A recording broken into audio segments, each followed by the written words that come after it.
Sobe agora a palco Vasco Souza, Territory Account Manager da Arcserve, com o tema Como preservar a integridade dos dados críticos. Ora, muito bom dia a todos, boa tarde. Obrigado à IT Security pelo convite para estarmos aqui. Gostava de vir falar um bocadinho sobre perda de dados. Portanto, eu como Territory Account Manager da Arcserve lido muito com esta problemática de preservação dos dados, proteção de dados, mas em última análise, recuperação de dados. E todos nós sabemos que nas nossas organizações os dados são vitais, não é?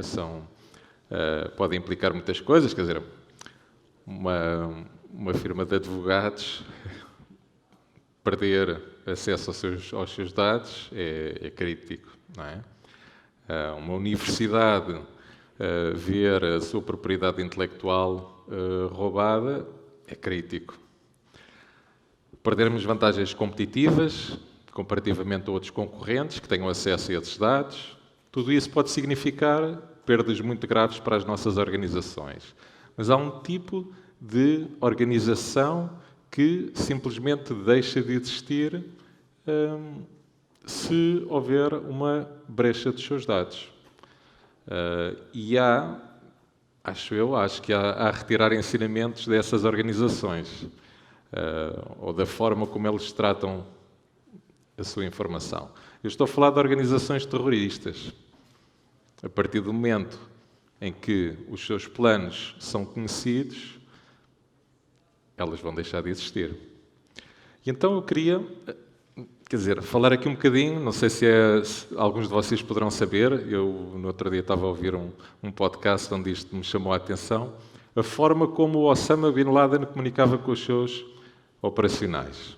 Então ele tinha o seu portátil, punha os seus dados numa pena USB, um operacional ia na sua motinha, até um café de internet, comunicava, recebia os dados e vinham novamente para o seu covil, onde ele estava guardado. Porquê que eu trago aqui esta história? Porque isto não é mais do que aquele conceito de termos os dados segregados, ou digamos assim, isolados, é o air gap. É o conceito de air gap que acho que nós devemos trazer para as nossas organizações, que é termos dados que estão completamente segregados, para, numa última linha, eu poder vir a recuperá-los em caso de necessidade. E, portanto, a TechTarget define então isso como um computador que está completamente isolado e que não tem acesso a redes ou outros dispositivos, de forma a que não se possa interagir com ele. E, portanto, depois podemos aprofundar isto um bocadinho mais, podemos falar em air gap físico, onde, de facto, não há ligação nenhuma, é algo que está offline, ou um air gap virtual, onde eu tomo algumas medidas de forma a que estejam segregados esses dados. Falei sobre o primeiro conceito, gostava agora de falar sobre um outro conceito. Trago aqui a pedra de Rosetta, não é? Alguns de vocês poderão reconhecer. E porquê? Já nesta altura os dados eram muito importantes. Tão importantes que alguém se deu ao trabalho de os gravar na pedra. E felizmente, um dia mais tarde, foram encontrados. Eu não sei se tinha uma segunda cópia off-site, não é? Como as boas práticas dizem, mas parece-me algo difícil. E aqui também podemos retirar algumas coisas que são importantes, ou seja, há, obviamente, limitações e coisas negativas de termos as coisas gravadas na pedra, mas há algo que também é bastante positivo, que é a resistência à preservação. E isto é tão mais verdade quanto levamos muitas centenas, milhares de anos até conseguirmos encontrar e finalmente decifrarmos, então, os códigos dos hieróglifos. Então eu gostava também de trazer isto. Como é que eu faço isto na minha área digital? Como é que eu consigo que os meus dados fiquem gravados na pedra, preservados e que eles estejam acessíveis quando eu precisar de os recuperar? Então eu vou dar aqui algumas alternativas e todas elas têm prós, todas têm contras, não é? Portanto, as tapes, que configuram o tal air gap físico, e que me obrigam a ter rotinas de pegar nas tapes, levar para um cofre offline e que vai também, e é necessário ser mais lento para trazer de volta um dia que eu queira recuperar esses dados. Tenho formatos de Object Lock, onde lá está tudo aquilo que eu gravo não volta a ser passível de ser nem editado, nem reescrito, nem sequer apagado. Tenho um problema que se eu fizer fazendo uso da cloud, a partir do momento em que tenho volumes de dados muito grandes, podem levar algum tempo mais a serem recuperados. E temos uma solução híbrida, que é podermos trazer para dentro do nosso data center as tecnologias de Object Lock, portanto, de tal imutabilidade de dados, de termos gravado na pedra aqueles dados que eu pretendo recuperar, que procuro um equilíbrio entre a velocidade que eu consiga recuperar, por ter os dados já dentro de portas, e de poder até tê-los, lá está, naquele air gap em que é praticamente unidirecional. Eu apenas consigo acrescentar informação, não consigo nem remover, nem editar. Muito bem, já falámos aqui de air gap, tapes, imutabilidade e gostava agora de falar um bocadinho também sobre um plano, aquilo que é a regra, isto já é um clássico, 3-2-1-1, 3 cópias dos dados, 2 mídias diferentes, um deles off-site e um deles sendo imutável. Então, gostava de dar aqui só um pequeno overview de como é que nós podemos, alguns passos para desenharmos um plano de recuperação de desastres. Portanto, em primeiro lugar, os 2 conceitos do RPO, Recovery Point Objective, e o RTO, Recovery Time Objective. O primeiro diz assim, quantos dados é que eu estou disposto a perder? Ou, simplificando, de quanto em quanto tempo é que eu tenho que fazer backups para não perder mais do que X tempo de dados. O RTO é o tempo que eu vou levar a recuperar se eu tiver uma falha neste momento. Portanto, quanto tempo é que eu vou levar a ter os meus sistemas novamente em produção. Em primeiro lugar, tenho que catalogar a minha informação, saber onde é que ela está.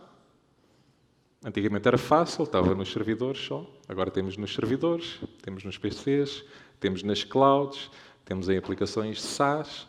Tudo isso tem informação, tem que saber qual dessa informação é que é importante, qual é que é preciso salvaguardar e quais então os RPOs e RTOs que pretendo para cada uma delas. Depois, implementar e testar, como muito bem ouvimos agora, até já nos impõe que as regulamentações nos dizem que façamos testes de verificação e eu também vou falar um pouquinho sobre isso. Vou-vos dar 5 razões pelas quais vocês vão querer testar o vosso plano de recuperação de desastres.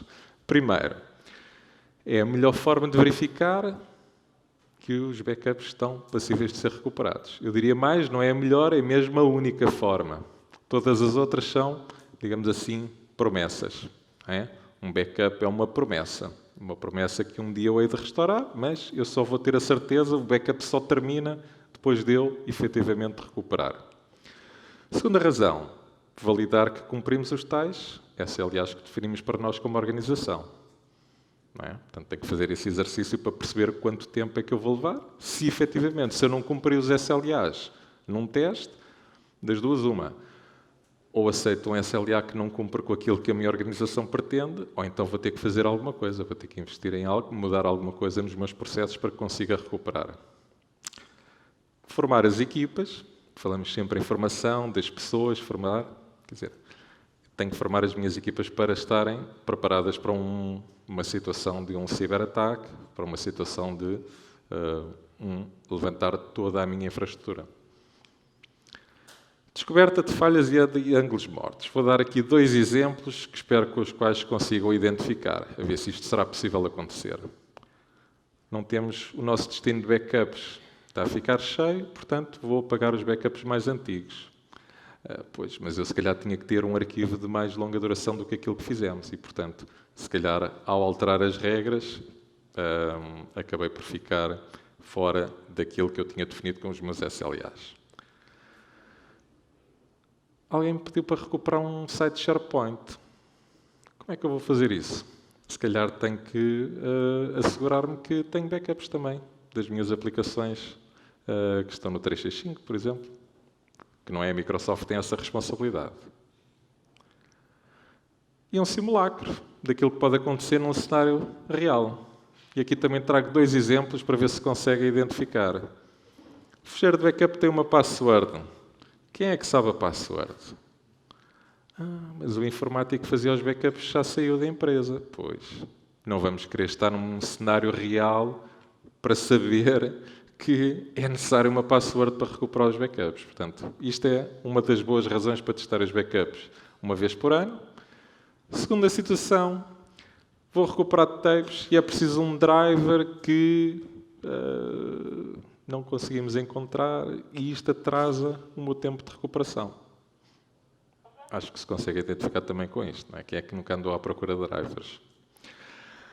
Bom, gostava então de terminar só para fazer aqui uma pequena apresentação da ArcServe, como classificado pela Gartner como Challenger na área de proteção de dados. Temos ferramentas que vão desde as mais tradicionais de backups baseadas em software, para on-premises, appliances dedicados para backup e disaster recovery, ou seja, onde eu utilizo os recursos do próprio appliance para levantar as máquinas virtuais numa situação crítica, a nossa própria cloud para podermos fazer então a tal replicação off-site para a cloud, appliances de imutabilidade de dados e, mais recentemente também, proteção de dados que se encontram na cloud. Portanto, tem aplicações SaaS, desde o 365 à Azure AD, que também é importante ter backups da Azure AD, Google Workspace, Salesforce e muitas outras aplicações SaaS. Termino com, digamos assim, uma lapalice, não é? Em que temos cada vez mais dados, vão sempre a crescer, temos muitos ataques, vão ser também, não vão diminuir, é uma realidade. Agora, eu ter mais dados significa armazenar mais dados, proteger mais dados e recuperar mais dados, em última análise. E, portanto, tenham atenção nas ferramentas que têm, que se têm 10 anos, se calhar, hoje em dia já não respondem aos requisitos que pretendem. Muito obrigado pelo vosso tempo, espero que tenha sido útil. Hei de estar disponível para alguma conversa.